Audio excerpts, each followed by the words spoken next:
I'm Tamara Thomas, And I'm Jackie Shrigley.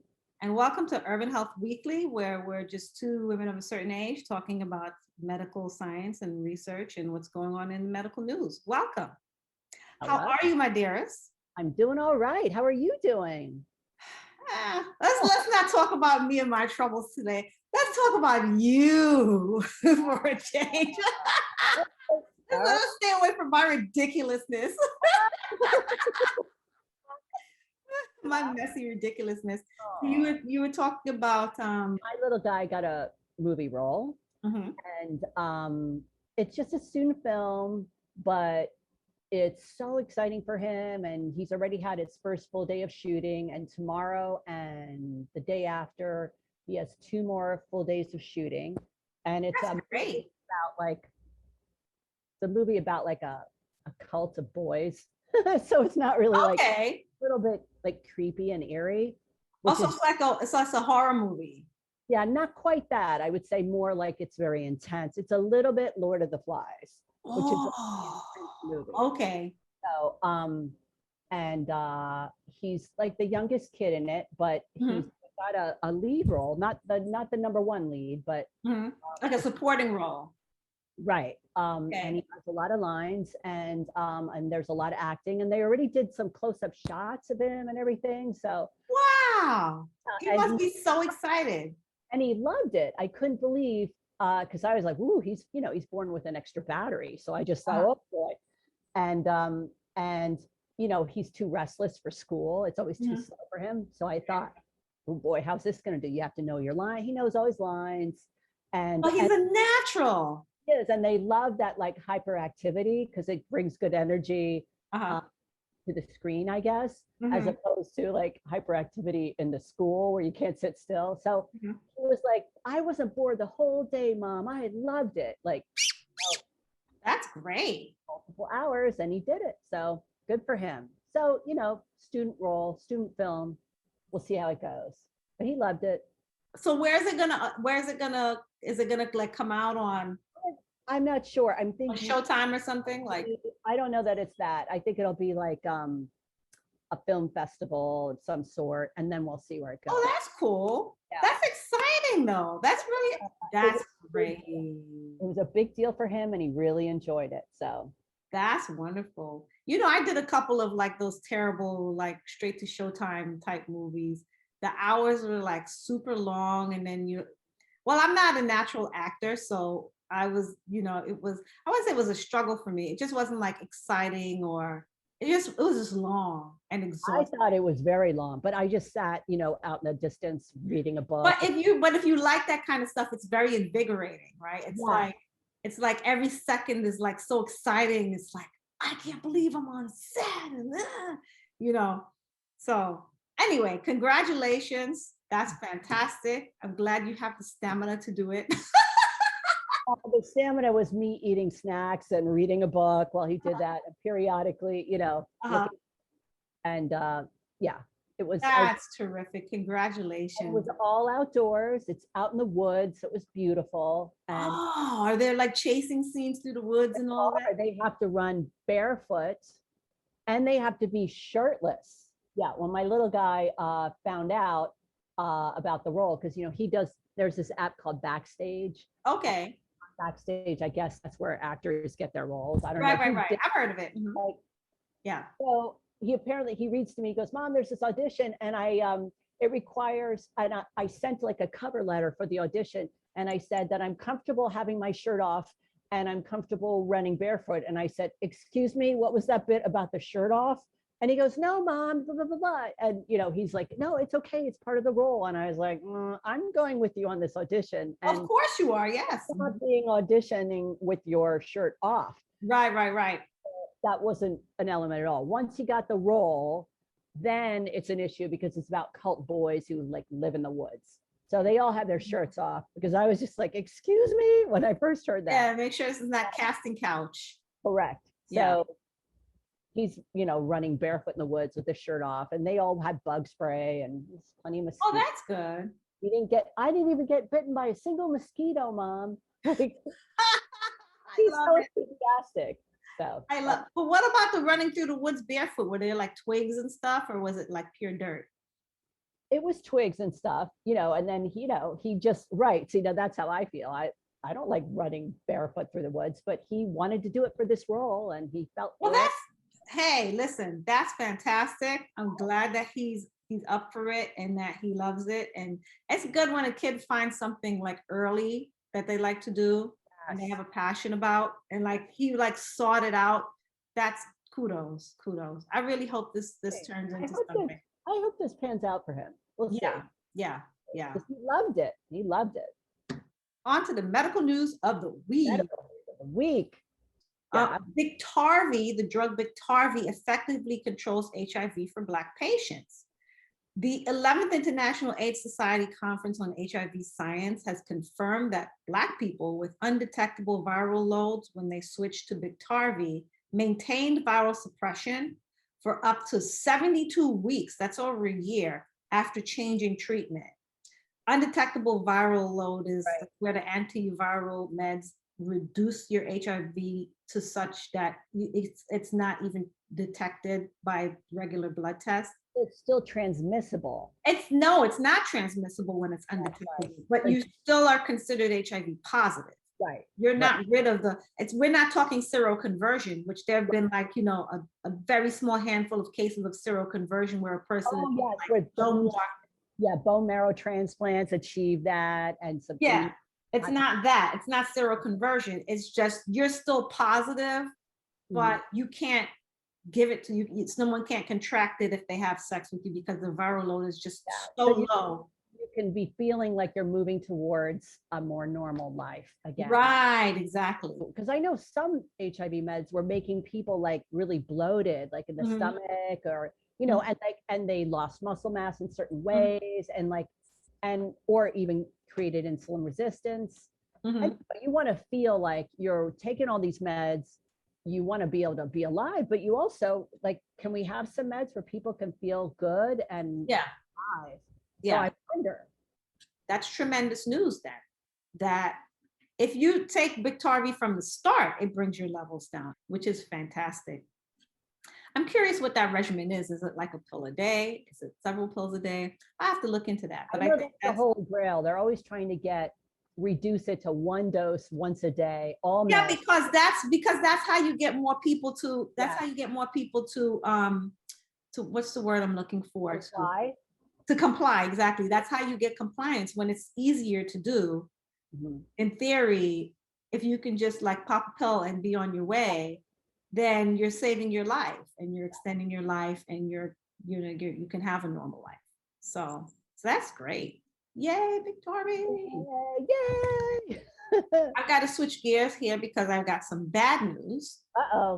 Yeah. Ultrasound miss endometrial cancer in Black women. So, you know how you do the transvaginal ultrasound to check and, check the integrity of your uterus. I mean, I do that every year. I do that. Well, not every year anymore, because now insurance has decided that if you've had a regular, if you came out normal, then you don't need to do it every year, which I think is very dangerous. You had one every year? I have one every year to check my ovaries because of the BRCA2 mutation makes me highly susceptible to. Before that, though, did they ever do that? Oh yeah, they did it. They did, yes. My doctor did it every year just because. My doctor never did that. Are you serious? Not until I had some really powerful symptoms, because I had endometrial cancer and that was treated. And before that, I never had a transvaginal No. Nope. Just a regular, regular exam, testing, pap smear, all that. That was the stuff they did. Nobody ever did a transvaginal ultrasound on me. I've always had a transvaginal ultrasound. Just, I'm not sure if it's because he could just in charge of the insurance more. I'm not sure why, but he did it.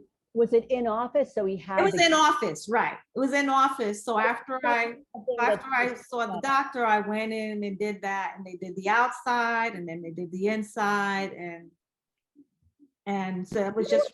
think that's because they have the equipment. So they were more equipped, like, because my doctor didn't have that equipment. Like that had to be outsourced. I had to My go current doctor does not have the equipment. And so it is outsourced. I do go to the radiology place and they do it. But they didn't do it this year. They did it last year. No, okay, I do do it. I still do it annually. I didn't do it as part of my annual, which was earlier this year, but I do it because I did it in November. So I do it again in November because of the BRCA. So I do it annually regardless. I mean, I was doing it before the BRCA, before I found out about the BRCA, you know, because it was in his office and he just did it and it was like part of the bill. Like you just, you know. Okay, but, yeah. I mean, not that that's a bad thing. It's a good thing. But she doesn't, my current, she does not have it in her office and I asked for it because of the BRCA. And so, yeah, so I still do it annually. If you hadn't asked for it, do you think she would have sent you out for it? Probably not. I mean, I think she's supposed to because I'm BRCA. I don't know. I mean, I'll never know now. Now I'll never know because I asked for it. Yeah, and so I think that's kind of, you know, the part of what I'm thinking about this. So the transvaginal ultrasound measures the endometrial thickness to determine if symptomatic women need the biopsy. And what's happening is there's like this threshold of like 4 millimeters that prompts biopsy. And for some reason, this is being missed in Black women. It's only getting less than half of Black women versus, you know, almost 90% of white women. So the investigators concluded that concluded the study that the most basic clinical guideline, recognition and intervention of the most common presenting symptom of endometrial cancer is missed in Black women. Wow. What are your thoughts on that? Like, that's so worrisome. So as a woman, like, do you now need to be like, I'm very involved in every aspect of my care, but I know that I'm an outlier in that. Like yes, you're vigilant. I'm extremely vigilant because I know that doctors are not gods. And at the end of the day, I have to be responsible for anything that happens to me. Like I can't say, well, my doctor said, I'm just not that generation of like the doctor is the gospel and the all, and like I'm not. So I try to stay up on like what's going on. But do more women now need to do that as a result of this information? What are your thoughts? Well, like I said, I had endometrial adenocarcinoma type 1B. So it was in situ. So it hadn't migrated, but they recommended surgery and I had, you know, a full debulking surgery. What I want to say about that is I had symptoms first, and I'd had symptoms a really long time, but I didn't present. My doctor didn't send me out for a transvaginal ultrasound until I was at his office. First of all, he didn't have that equipment on hand. I was in his office and I said that I had extremely heavy periods. And but I'd been saying that for years. But you know, part of it is when you have heavy periods, people will tell you, well, everybody thinks they have a heavy period.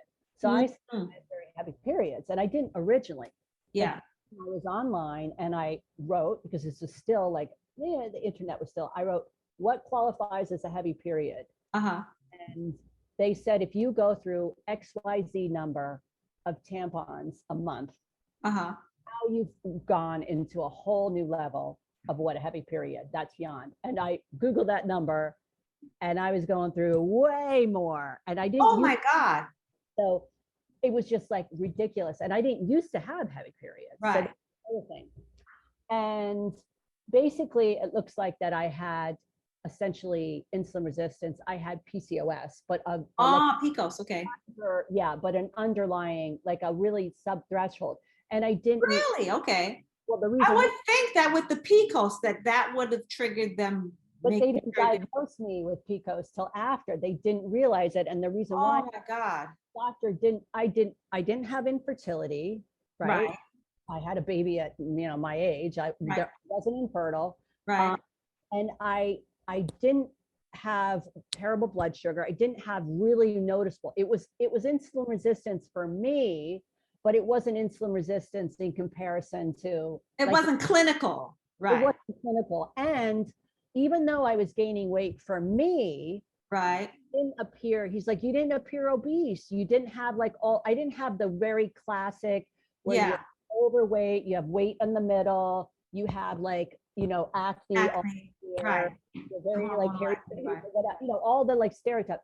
I didn't fit the profile, and he said that to me. And I said, look, my period's really heavy. I can't deal with this anymore. I know there's a procedure where they laser off the Right. thing, and then you don't have periods like that anymore. He goes, okay, well, first, before we do that, because I was like, this is ridiculous. I'm going through like 40. Why didn't you switch doctors? Because he's the family doctor who's been, and he's also very prominent and he's very good, but he's done, well, this is what he said. He says, before we do that, I want you to come in and I'm going to test the area, because once they laser you, once they laser that, they can't detect any kind of sub-threshold, change of cells. Right. Cautious that way, and he just came in, I came in and he tested me, and he did like a sample, and I remember seeing his face when he did the sample and he showed the nurse and he goes, and then I could just tell that this was not in the norm, that all that bleeding was like not, it was beyond. And he just said to me, you didn't look like, you didn't, because I wasn't obese. I wonder how many times, this is what I'm talking about with doctors, is they look at you and they make these snap decisions about you where they make assumptions, and they have to get out of the assumption game. Right. But all the numbers for everything else, it's what was unusual for me. But and the all point is that when you complained about it, is that he should have said, well, all right, because that's one thing about the doctors. If I have a complaint about something, it's like, well, I don't see it, but I'll send you to the test because I don't know. Do you know what I mean? Right. That's what you have to do. You have to take your patient's complaints. Yeah. But all my pap smears were fine, like everything. So it's not like I wasn't getting treatment, but this period was just getting to be just really ridiculous. But so you could also you could complain to him about it, and he didn't. He right. If he took too long to act. Right, because they're like, well, everybody thinks they have a heavy period. But I didn't give the exact number. Once I knew what qualifies as a heavy period, it was XYZ a number of tampons. Then I was like, oh, this is not getting. So it was probably a full year. But you had to go and you had to do that research yourself. And you had to come back to them and you had to say, look, this is the threshold. I'm beyond that threshold. Do you see what I'm saying? And I worry about. Me. Why didn't they ask you that question? Why wasn't that one of the questions they asked you? Like, I have a heavy period. Like, okay, so you got, how many, do you wear tampons? How many tampons would you say you go through in a cycle? No. Those are questions that they should be asking.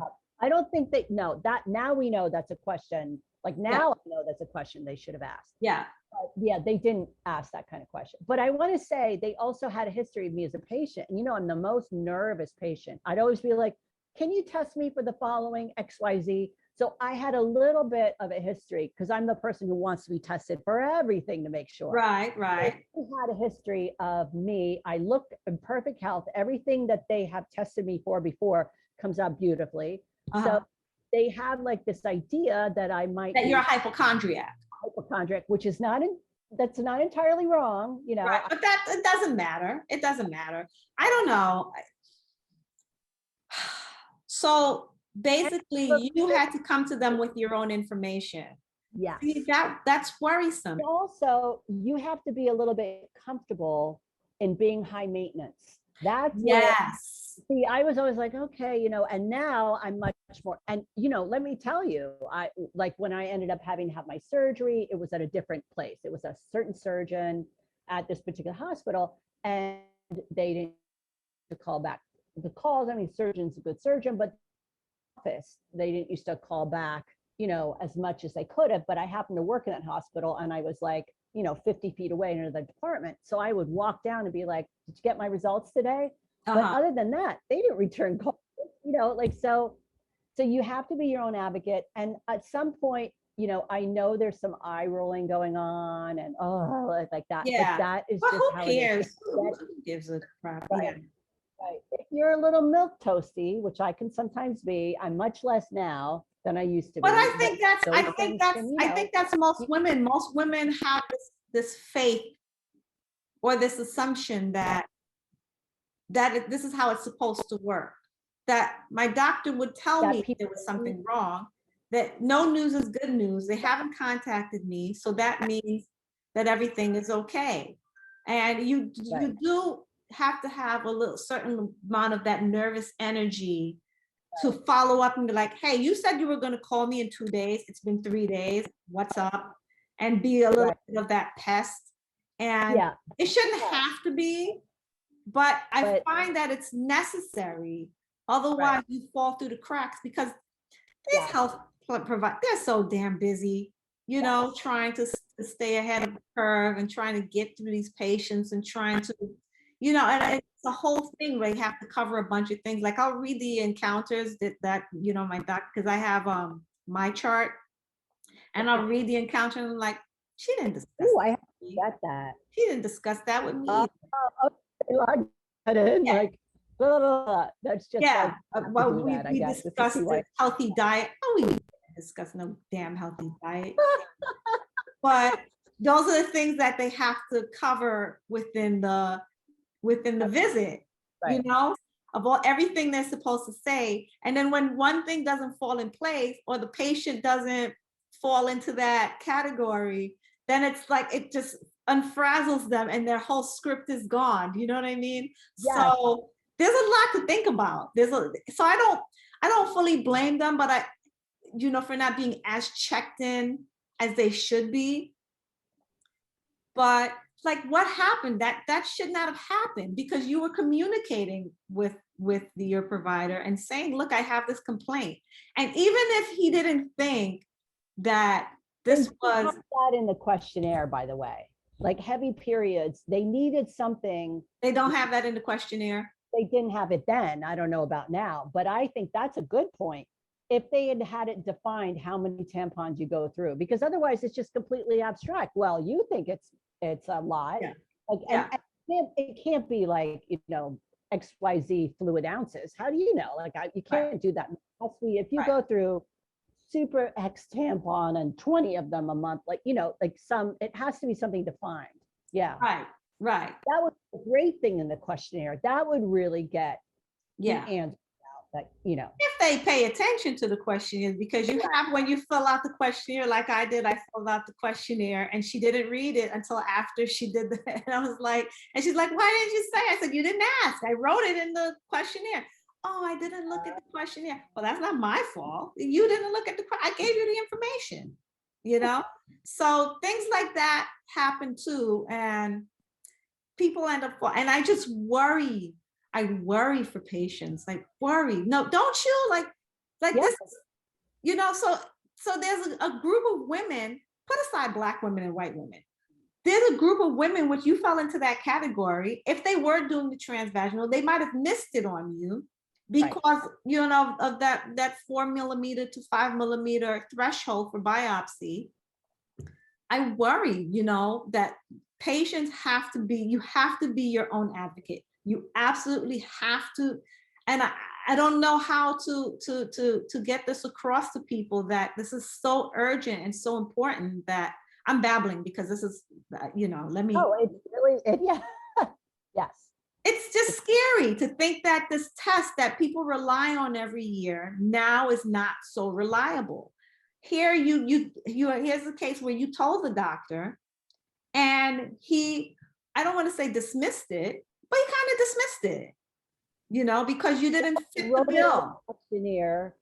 I've written it in the questionnaire and it wasn't specifically phrased in a way, it was too abstract. So that's a very good point you made about making those questionnaires a little more clear as to like XYZ number of tampons equals heavy bleeding. I mean, those things are, you know, well, it wasn't a huge amount of time. That's the only thing. So this thing probably moved rather quickly. I remember him being like, you know, you didn't put the kind of apologetic. Yeah, really, definitely. And I also remember him being like a crestfallen look. That's how I knew, okay, this isn't just, you know, this is Mm, heavy like, bleeding. oh, how could I miss this? And Kind he of. showed the nurse and they were both like, ugh. And then it was like, they sent that out for tests and then they called, oh, you come in and bring someone with you, So like, they took it and they took it and they sent it out for the biopsy. yeah, but just by looking at it, they could see that it was, Mhm. That you and were absolutely correct this whole time. right, Well, I'm right. glad he was contrite about it and he explained why, you Yeah. know. But it wasn't like a huge amount of time. So it moved quickly. uh, That's what I have to say. yeah. You know, But thank goodness you stayed on the case about it too. well, Because really, it was so inconvenient and it was just so messy. I was like, listen, I got to get this thing done. I can't, Mhm. wear a white uniform all the time and have things happen, like it's Right, just right, right. awful, Yeah. So in a good way, imagine if I hadn't had symptoms. Thank goodness for this awful system, that Yeah. symptom, Yeah. Yeah. Yeah. So I'm just I, anyway, anyway. I can't stress enough that that we as women need to be our own advocates. And I mean, maybe the level of involvement that I have is like team too much, but find somewhere in there. That team too much is the way to go. No, it's not, because no, most people I think I think most people, like, you advocated for yourself and you're like, look, this is ridiculous. And I think that's like the normal level of, Oh, okay. But you know, I I was think mine is a little bit extra. Like, no, I insist, you must. extra. Okay. You're a little extra. Okay. Yeah, I'm extra. I worry about women who are more quiet than you and are just like, well, doctor said it's nothing, so I guess I just need to get extra big pads, or I Okay. guess, like, don't Right. don't really say anything. Well, the doctor said it's nothing, so I guess it's nothing. Like, maybe this is just how it's supposed to be. And I worry about that so much, especially now with this not hitting the and then the other question is, what are doctors going to do now, knowing this information, knowing that Yeah. this What is this going to result in? this is going to result in a lot of women not getting diagnosed with the endometrial cancers and so forth. But I'm just urging people to, like, seriously. And while I'm urging, please, if you're enjoying what we're talking about today, won't you subscribe to our little community? Hit the subscribe button. You can hit the little, image on the side there, or you can do it in the description box. If you're enjoying this at all and you want to be part of our little community, or you have suggestions and comments for how we can improve or what topics to cover in the future, subscribe and talk to us. We're here for you. So, lawsuits Uh-oh. challenge DC law allowing kids to get vaccines without parental permission. What age is that? Under 18? I think just minors, yes, under 18. So there were 2 lawsuits filed in federal court in July challenging a DC law passed last year that allows minors to be vaccinated without their parents' knowledge. So if I'm 16 and my mom doesn't believe in vaccines, but I do, I should be able to go get a vaccine according to this law. And my mom is saying, hell no, I don't believe in vaccines. And if I say no vaccination in this house, I mean no vaccination in this house. That, at some point, I think a kid needs to have some autonomy. And Yes. I could see where this is some parents feeling like the state is coming in and interfering with their parental rights, et cetera, et cetera. right, they're saying that the legislation violates their religious liberty. So if they believe in abstinence and they believe in, I don't know. Right. I don't know what they believe in, for example. Right. But let's say abstinence, Okay. or one of those religions that doesn't believe in like a vaccines or yeah. then they feel like, this is how I was raised and this is how I'm going to raise my child and you're under my care as far as the Our law. religion bit is really, that one gets a lot of play in courts. I mean, it But the really, religious, yeah, it's very hard. That one seems to be, if you are opposed to something and you have a religious objection. or that a religious objection, that tends to hold up in court a lot, I've noticed. Have you noticed that too? I am going to try to stay away from the objection. But yes, the short answer is yes. I have noticed that of late that has become a thing. Right.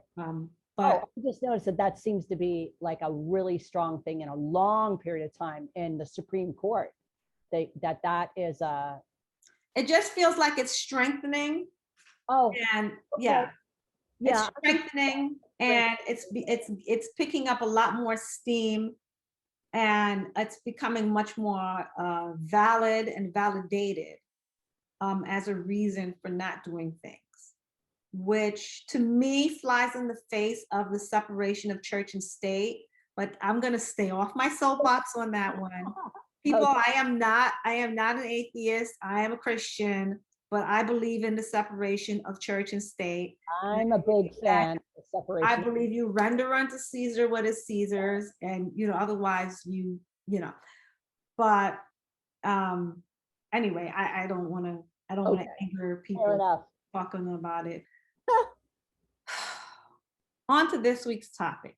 Speaking Okay. of vaccine hesitancy. Now we're speaking about COVID and reasons why.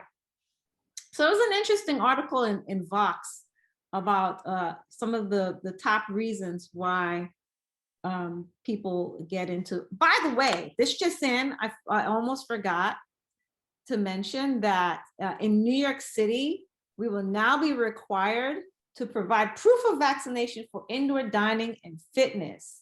So we'll become the first US city to require proof of vaccination for a variety of activities. This is from the New York Times. For workers and customers, indoor dining, gyms, and performances. And this is with the express intent of putting pressure on the unvaccinated, the vaccine hesitant. I am for it. I like it. What took so long? And it looks like de Blasio finally grew some BALLS because this should have happened a long time ago. And this is what happens when you leave people to their devices. But I'll tell you what I think. Mhm. I'm glad because we can't count on people for the honor system. And this is going to make it clear. I'd be curious to know how it's going to be. Are you going to walk around with it on your phone? I got my Excelsior pass. Hell yeah. I don't have that kind of thing. How do you do that? So it's an app. I'm pretty sure you guys in New Jersey probably have something similar. Check and see, I was going to carry my card around, but that thing's worth its weight in gold. I don't want to But lose. not only that, there are a lot of people who have gotten access to fake cards. There are businesses like on Etsy, businesses have popped up that you can buy a fake vaccine card. So I wouldn't, I pointed that out to Lizzie's school when that story first dropped. I was like, So I wrote to them and I was like, just so you know, Excelsior is working and you can't fake Excelsior. So I just wrote that down and we're getting that done because I don't want to carry my card around. I want to have it ready to go. Yeah, I carry my card around in my wallet, but I have the Excelsior and I'm always like, I can show you my. So this is some of the reasons that people are saying that for vaccine hesitancy. Lack of access, whether real or perceived. To me, this is pure perception. Yeah, this is pure perception because it's everywhere. And all you need is a ride to get there. It's like, I was driving and I saw outside the mouth of the park, they had like one of those little white tents up.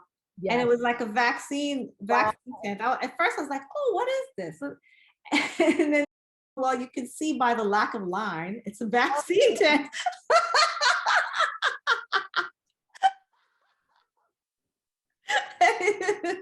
And it was J&J, and they Okay. were out there, but no one. But I bet if it was a chicken sandwich, people would have been lined up around the Yeah. block. Yes. It's sad but true. So COVID-19 isn't seen as a threat. Okay, so number one, we're not buying it. Number two, COVID-19 is not seen as a threat.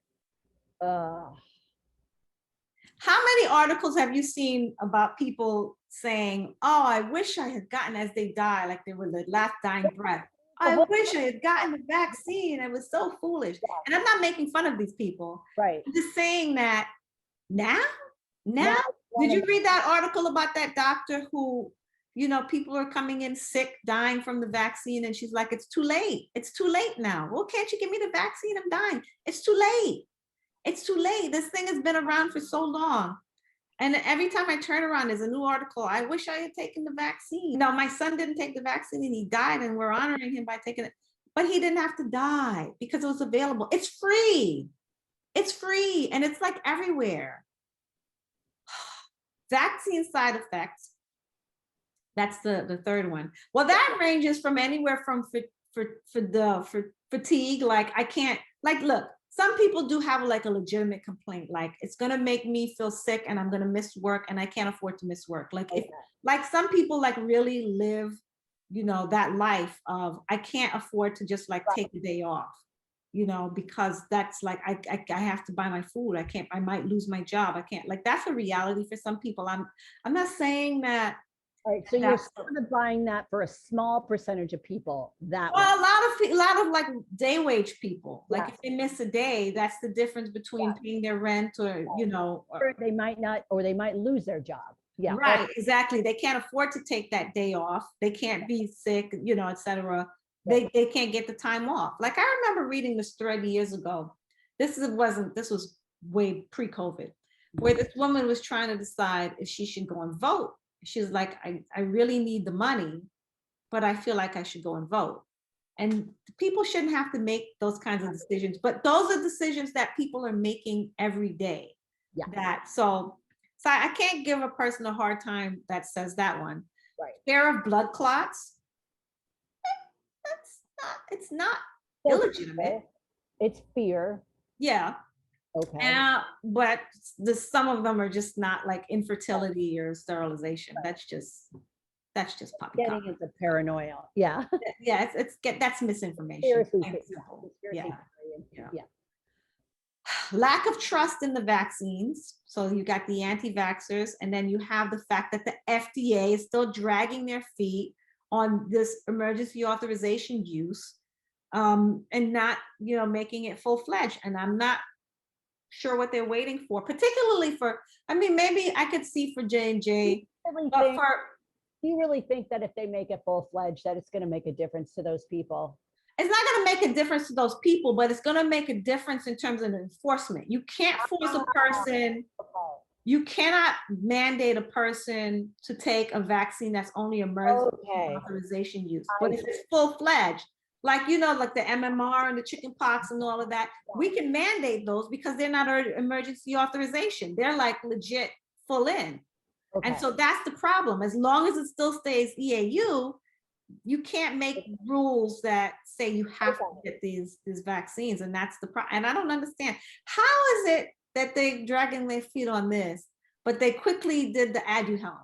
I don't get it. I'm willing to bet that someone put pressure somewhere, and I think Biden and I think the government needs to put pressure on the FDA and say, hey, look, how much more data do you need? You've got data. Okay, you've got data. They're working on a booster at this point. Like, let's get this going here. Okay, we've got lives to save. We've got this Delta that's eating people up and filling up the hospitals again. Like, let's get on with this. What's the problem? What's the problem exactly?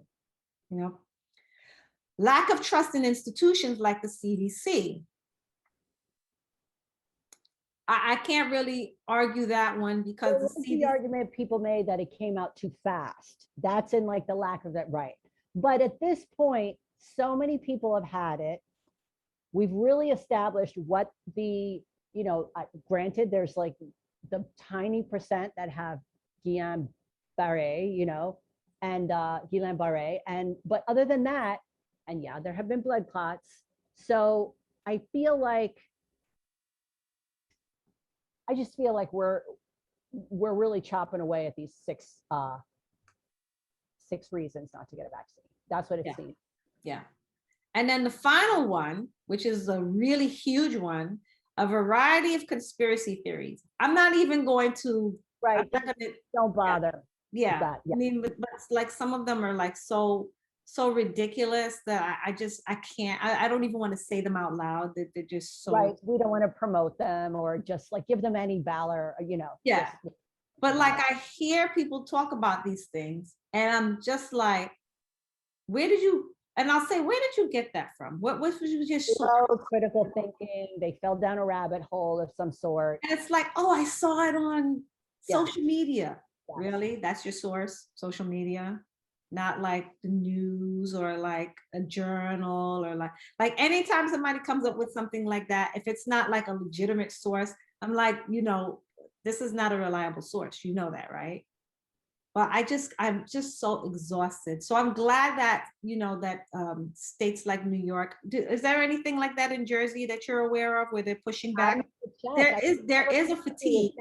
Yeah, there's a fatigue. I think there's going to be, there's a pushback requiring masks indoors. I think it's going to happen. I think. Yeah. So those are a lot of the reasons, but I'm glad that the city is finally pushing back.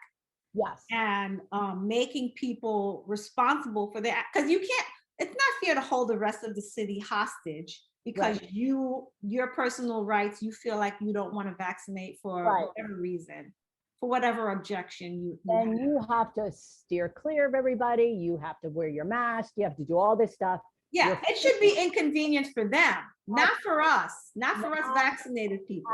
The city should not be rolled back because of people who don't want to be vaccinated. That's not fair. So you know what? Make it very uncomfortable for them. You don't want to vaccinate? Fine. Then you're going to be tested every week. You don't want to vaccinate? Fine. You're not going to enjoy these venues then. Sorry. And that's how you get people who don't have legitimate, in my opinion, reason for not vaccinating.